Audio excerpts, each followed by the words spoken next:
baked beans? It's the closest thing to what is inside a cat. Keep up, Skipper.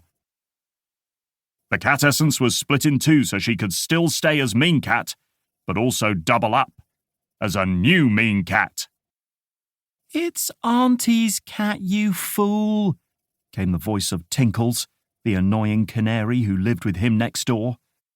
The golden yellow fluff ball fluttered in through the hole in a wooden panel of the shed door and perched on a nearby shelf. Whose? Auntie's cat? Dave asked suspiciously. Tinkles smirked like she was sitting on a treasure map that led to a chest full of jammy biscuits, my favourites. If you want to know, it's going to cost you. Tinkles grinned.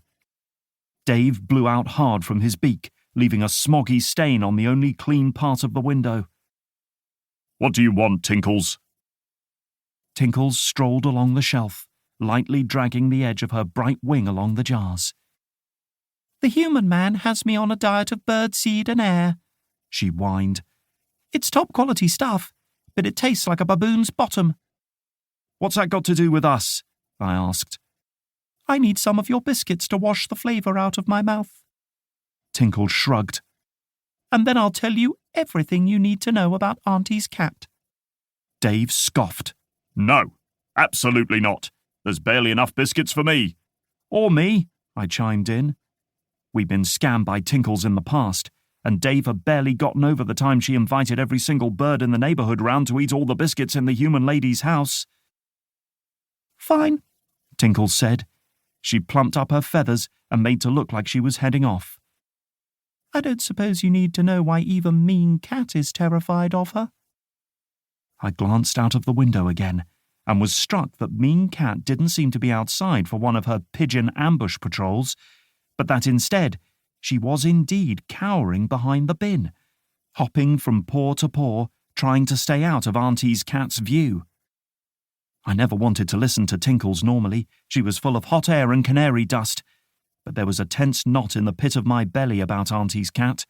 I knew I had to go against all my pigeon instincts to find out who exactly this cat was. Wait, I squawked as Tinkles set off. She hovered in mid-air. Yes. Maybe I have a spare biscuit or two, I said. What are you doing, Skipper? Dave hissed. I nudged Dave back to the window. Look at Mean Cat. Something isn't right. I fished out 2 jammy biscuits from behind the toolbox and kicked them over to Tinkles. She leapt on them like a hen on eggs. This better not be another one of your scams, I warned Tinkles. Oh no, she said, her beak already full of shortbread and sticky strawberry jam. This is the truth about Auntie's cat, and why you should both be scared for your lives.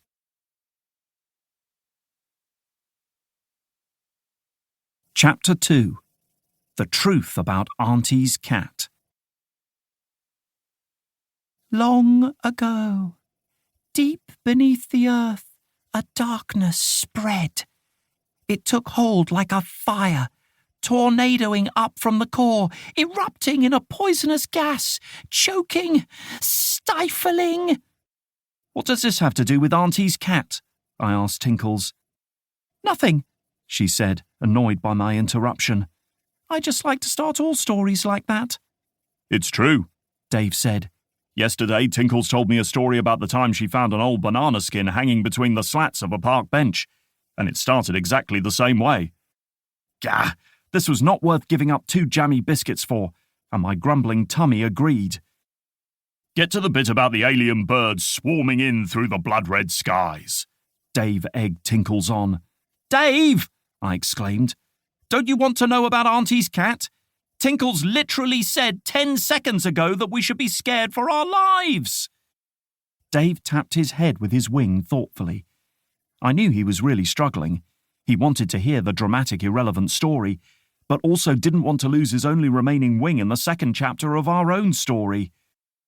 Dave! I insisted. Fine. Let's hear about Auntie's cat, Dave said reluctantly. Tinkles sighed and plonked herself down like a squashed yellow pom-pom before starting the story of Auntie's cat. According to Tinkles, Auntie's cat belonged to the human lady.